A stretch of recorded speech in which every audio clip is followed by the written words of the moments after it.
tempo do dilúvio, quem está na arca de Noé foi salvo. Nesse tempo de dilúvio do pecado e de grande tribulação, não quero enganar vocês, a gente está vivendo, o mundo está vivendo uma grande prova e vamos passar por uma grande prova. Ela diz que o coração imaculado dela é a arca, a nova arca de Noé. Quem entrar dentro dessa arca estará protegido. Há quantos anos Nossa Senhora está pedindo para a gente entrar dentro da arca do imaculado coração dela? Então o Apocalipse está dizendo: chegou o tempo dos anjos marcarem os eleitos. Nossa Senhora aparece em 1864 e ela mostra que os demônios estão soltos mais do que antes.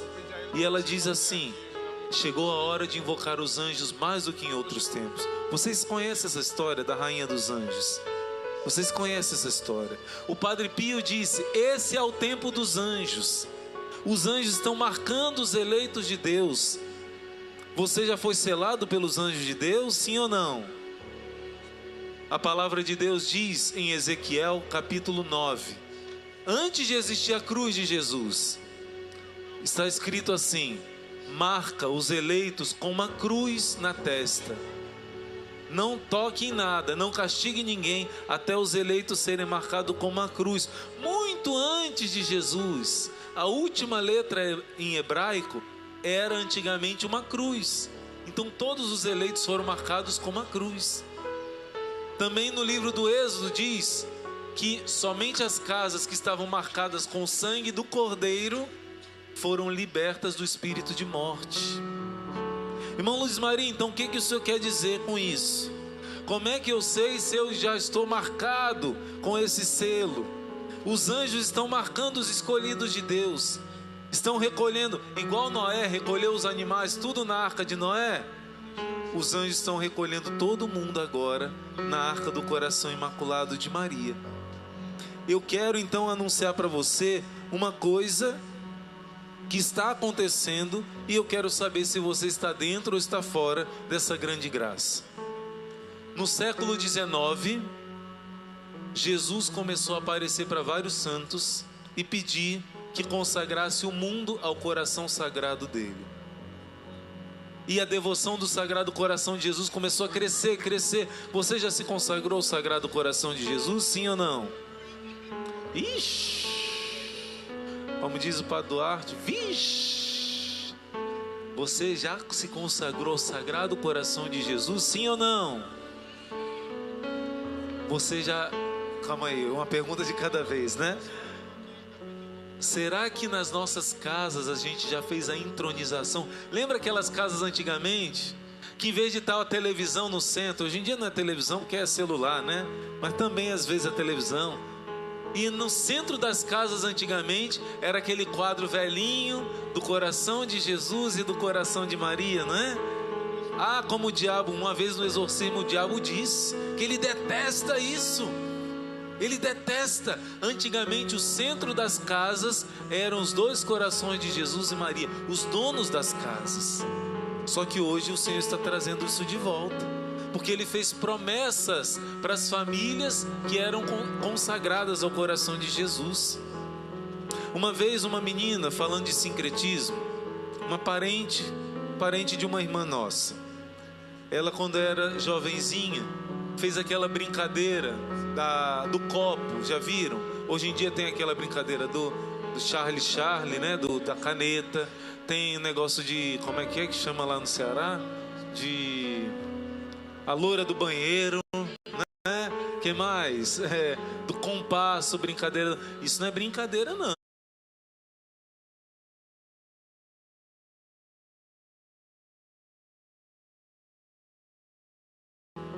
Uma vez uma menina, falando de sincretismo, uma parente de uma irmã nossa, ela quando era jovenzinha, fez aquela brincadeira do copo, já viram? Hoje em dia tem aquela brincadeira do Charlie, né? Da caneta. Tem um negócio de, como é que chama lá no Ceará? De... a loura do banheiro, né? Que mais? Do compasso, brincadeira. Isso não é brincadeira, não. Isso é mexer com o ocultismo. Isso traz consequências terríveis. Tem que rezar por libertação. Aí 3 dessas mocinhas adolescentes estavam brincando com aquele copo chamado Taba de Ouija. Uma das formas é com o copo, né? Aí perguntava ao espírito as coisas, pensando que o espírito é bom. O que acontecia? O copo mexia, não é? E ali, muitas pessoas já ficaram possessas por causa disso, viu? Uma das mocinhas era muito sensível, tinha uma sensibilidade espiritual muito grande. E ela começou a ver um espírito que disse que era um anjinho, disse que era amigo. Anjinho fofoqueiro, falava de pessoa que estava grávida, falava disso, da vida dos outros. Mas ela achou que era um anjinho. A mãe dizia que era um amigo imaginário, que isso era loucura da cabeça dela. Aí ela pediu para o amiguinho dela mostrar para a mãe dela que não era brincadeira. E ela diz: mãe, você vai ver o que vai acontecer agora. E na hora, o que ele falou que ia acontecer, aconteceu. Abriu o armário e caíram as roupas todas do armário. A mãe dela, que era muito cética, viu que aquilo era sério. E depois começaram a acontecer acidentes com as pessoas da família, acidentes gravíssimos, um caminhão que caiu, outras coisas. E a mãe dela ficou assustada, ficou preocupada e levou ela, toda a família, para receber a oração de libertação. Fizeram o seminário de vida no Espírito Santo e levou a filha para receber a oração de uma mulher a coordenadora do grupo de oração. Quando ela chegou lá dentro da casa da coordenadora, uma mulher de Deus, ela falou assim: o espírito que conversa com você, ele está aqui agora? Aí ela disse: está. Aqui dentro da minha casa? Ela disse: não. E onde você está vendo ele? Pela janela, estou vendo ali no telhado do vizinho. Aí a coordenadora do grupo disse assim: você sabe por que ele não entrou nessa casa junto com você? Porque essa casa é consagrada ao coração de Jesus, ao coração de Maria. Nessa casa está entronizado os sagrados corações de Jesus. Pode aplaudir. No centro dessa casa é o coração de Jesus e o coração de Maria. Nas casas onde está entronizado, significa colocado no trono, no lugar mais importante da sua casa. Quando alguém entra na sua casa, já tem que ver quem são os donos da sua casa: o coração de Jesus e o coração de Maria. Então ela entendeu ali, e aquela jovenzinha renunciou.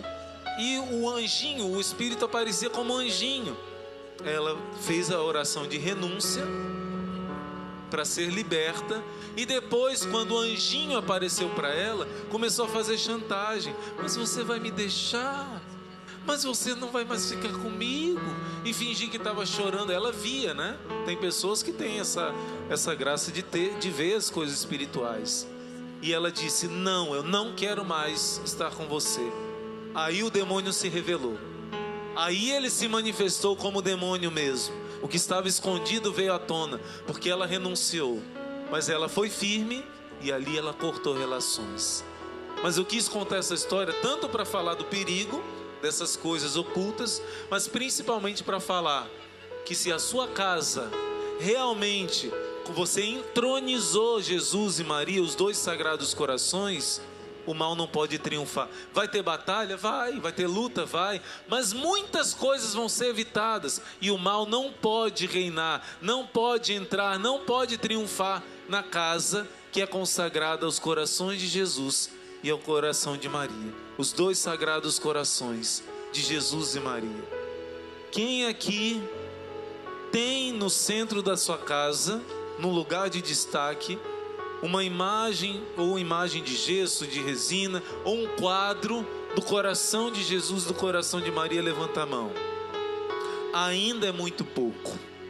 Jesus quer que todos tenham. São Miguel veio aqui para dar esse recado. Eu vou explicar isso para vocês. A gente cantou que a generalíssima, ela vai fazer o quê? Ela vai destronar o mal. Foi isso que aconteceu na vida dessa jovem. Destronou esse anjinho que não era anjo, destronou o mal e entronizou o seu filho Jesus. Entronizar. Guarda essa palavra e repete comigo: entronizar. Entronizar. Colocar no trono. Você vai colocar no trono do seu coração. Isso você fez aqui hoje. Toda essa oração, isso muitos aqui estão fazendo. Cada rosário da madrugada, cada terço do combate. Mas Jesus está pedindo para você fazer na sua casa. A gente costuma fazer todo mês de junho essa intronização de Jesus e Maria na nossa casa. Jesus está pedindo isso para você. Então vamos voltar. No século XIX, vários santos pediram para o Papa consagrar o mundo ao coração de Jesus. O Papa Leão XIII fez a consagração do mundo ao coração de Jesus. Repete para você gravar. O Papa... Ixi, menino, acho que estão cochilando. Cutuca aí quem está do teu lado cochilando. Acorda, filho de Deus. Qual foi o Papa? Papa Leão XIII. Estamos no Leão XIV. Lá em 1899, na virada do século, foi o século todinho Deus pedindo. No finalzinho, no último ano, o Papa Leão XIII consagrou solenemente a humanidade inteira, o mundo inteiro, o gênero humano ao Sagrado Coração de Jesus. Ele ficou tão feliz que ele disse que foi o momento mais importante de todo o papado dele. 25 anos de Papa, se eu não me engano. O momento mais importante foi aquele que ele consagrou o mundo a essa devoção do coração de Jesus. Só o Papa consagrar que o céu começou a pedir. Vários santos começaram a ter visão, pedindo para consagrar o mundo ao coração de... Não, de Jesus já tinha consagrado. Agora o céu está pedindo para consagrar o coração de Maria. A irmã Lúcia pediu para consagrar a Rússia ao coração de Maria. A beata Alexandrina, Jesus, ela sofria a paixão de Cristo toda semana, até o Papa consagrar o mundo ao coração de Maria. O Papa Pio XII fez essa consagração. O Papa João Paulo II juntou todos os bispos do mundo no jubileu dos bispos e consagrou um milênio ao coração de Maria na virada do século seguinte. No dia 8 de outubro de 2000, o Papa consagrou o mundo ao coração. Alguns estudiosos da Bíblia interpretam que quando Apocalipse fala que no fim dos tempos vão aparecer duas testemunhas. Alguns dizem que essas duas testemunhas são o coração de Jesus e o coração de Maria.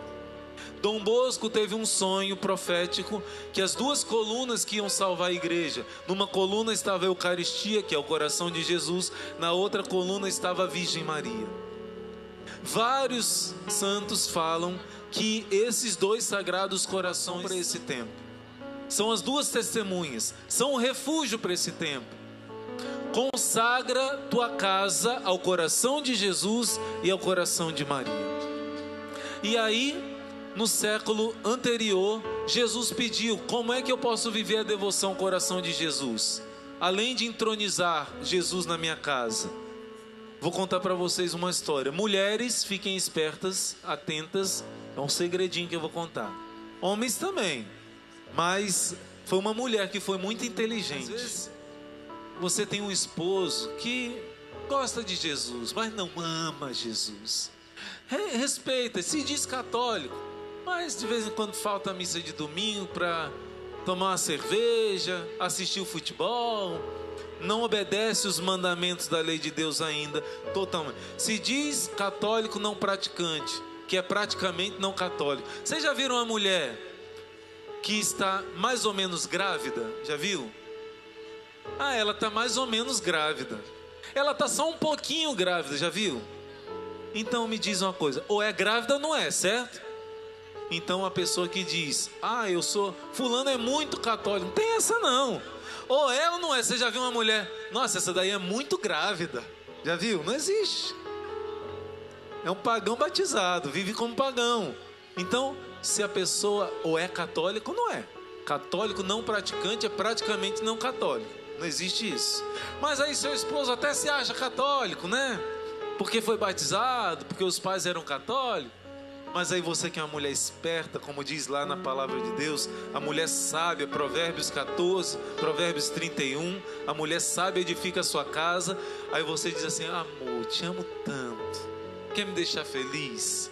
Só uma coisinha que eu te peço. Faz comigo, junto comigo, a devoção do coração de Jesus. É só uma vez no mês que a gente tem que ir para a missa. É só uma vez no mês. É a primeira sexta-feira do mês. Você vai junto comigo, eu confesso com o padre, depois você confessa também, para honrar o coração de Jesus.